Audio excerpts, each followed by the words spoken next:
Hey guys, what's going on? This is Jake, and today I'm going to be starting the first in a series of videos discussing the illness, the disease that I was diagnosed with recently, how it's affected my life, how it's changed my life, and how I've managed to deal with it and overcome.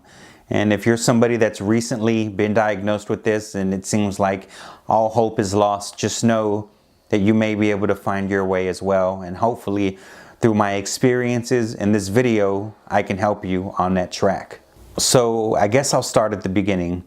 So a couple of months back, life is going great. A new company just moved into town.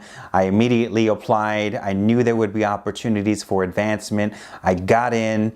Everything was going great. I was in the running for a big promotion. I had just gotten married a couple of months earlier, just got a new vehicle. I mean, life was going great.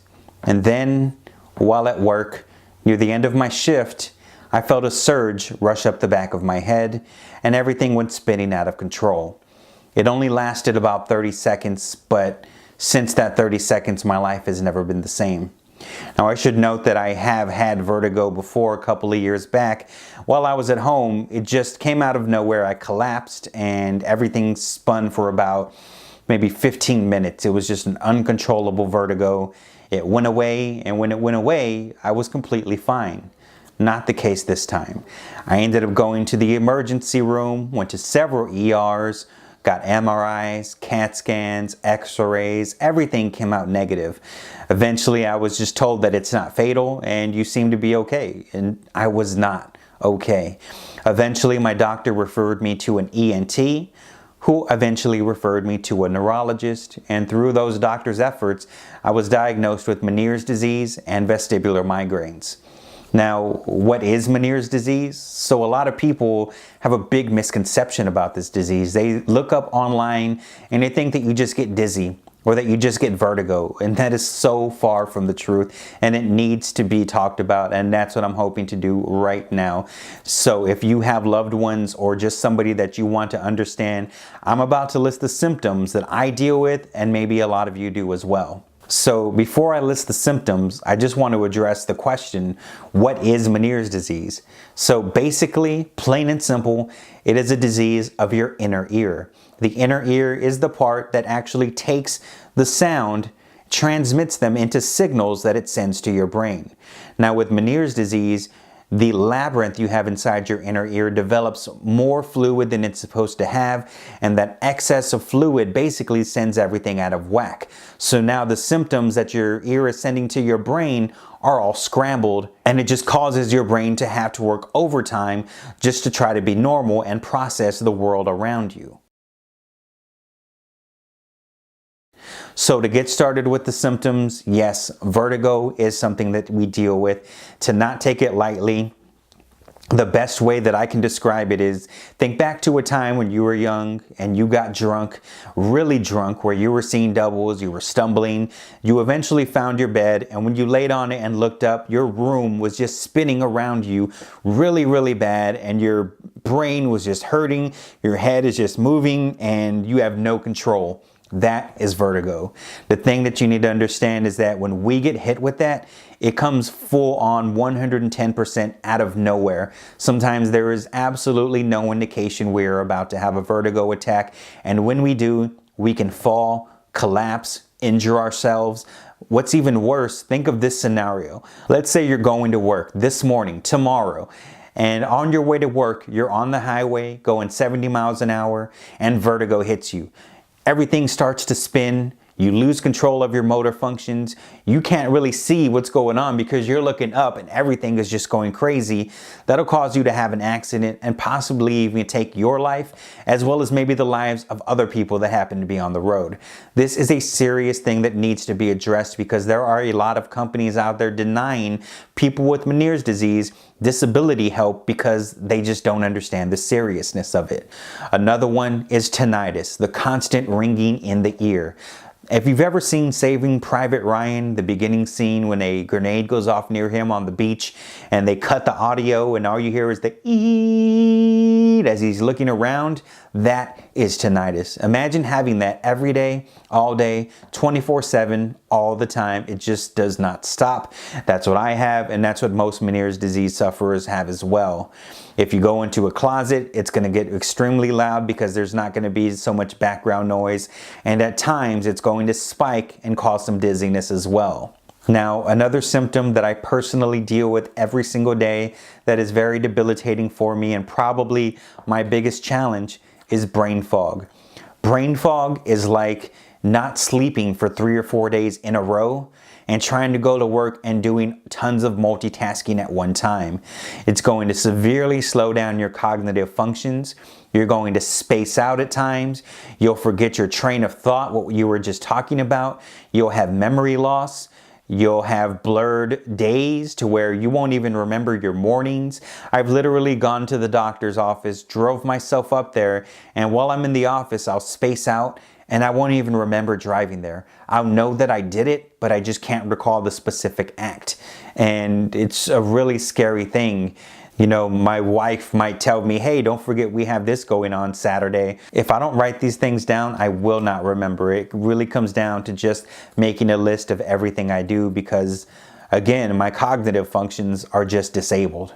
Now, on the other side of my condition, the vestibular migraines, that in itself is a whole nother beast. So I'll often linger with the feeling of a migraine as soon as I wake up. It's not a full-on migraine, but I just feel like it's there and it might explode at any moment. And when it does, it is really bad. It is mind-splitting.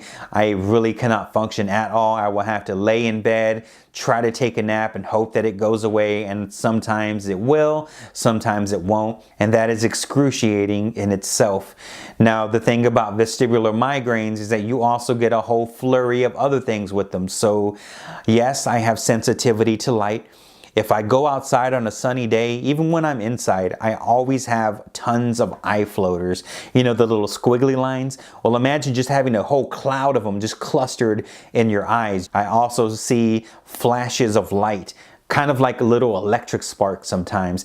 Sometimes it'll be like if I just looked into the flash of a camera, someone took a picture and you look away and you still see the flashing.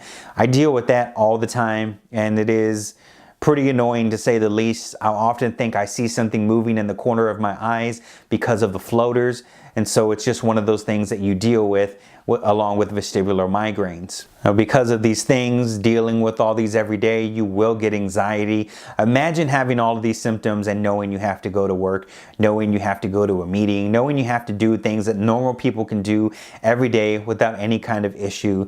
It will cause anxiety. It'll cause you to tense up, to stress out, your neck will brick up, and it's just not a good situation because nobody honestly should have to deal with any of this. And so anxiety is definitely there. And then last for me is depression. Never been depressed before. You know, we all get sad from time to time, but when this hits you and you realize that you're never going to be normal again, that being sharp and witty and all the things that I was before, that it's all been taken away, and that your corporate career goals like mine are now never going to happen because who's going to want to promote somebody, much less try to get a new job and hire somebody with a disability not knowing if they're going to be reliable. It is a tough pill to swallow. You'll feel like you're a burden to those around you, your family. Imagine having to feel like now my wife has to take care of me, have all the financial responsibility. You're going to be depressed. I became suicidal. I thought this was over for me. And eventually I found my way through it, and I hope that you will too. So if you've been diagnosed, the first thing you're going to want to do is find out what triggers you. For me, it's environments. If I go into a restaurant and we're seated in the middle and there's voices all around me, it's going to set me off.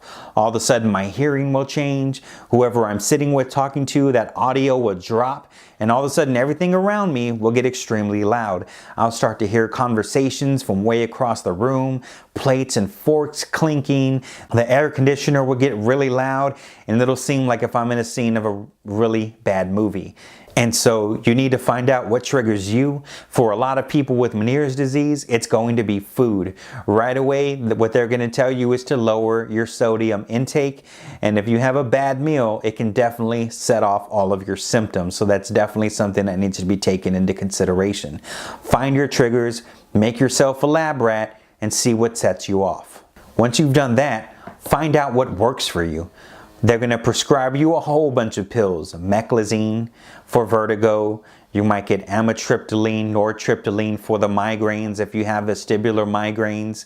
They're going to prescribe you a water pill, which I take every day to help drain the extra fluid from your ear. It will help, so give it a chance.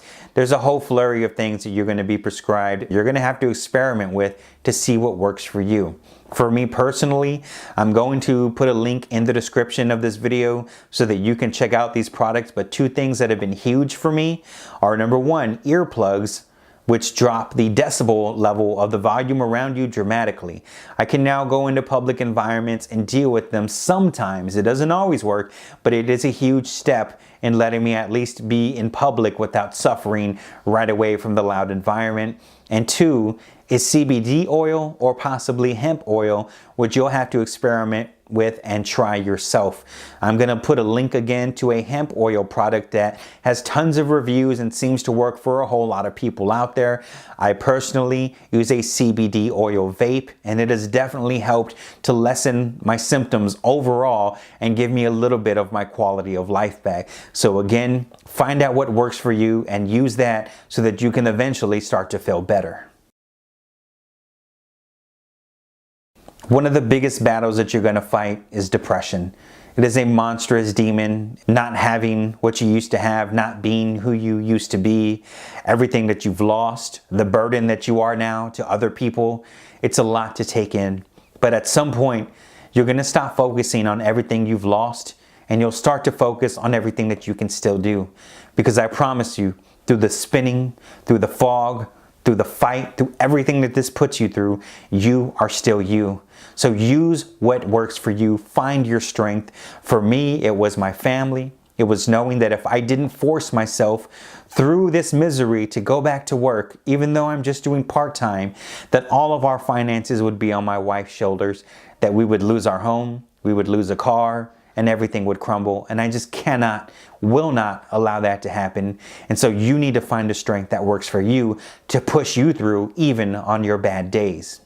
Another thing you can focus on, if you're like me, your corporate career is probably now over. Yes, I'm back to work part-time, but any hopes of advancement, moving up, managerial positions, it's just not going to happen. So you now have an opportunity here. Think about when you were a teenager, when you were a kid, what did you want to be?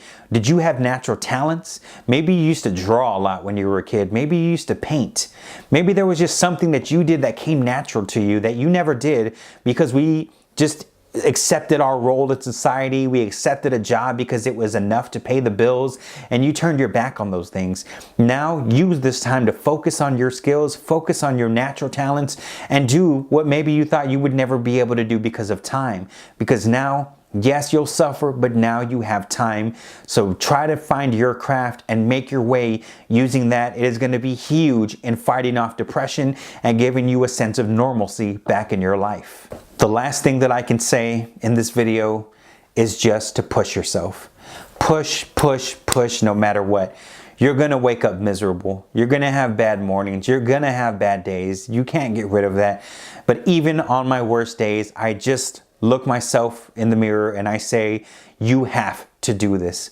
Find your strength again. Find what works for you.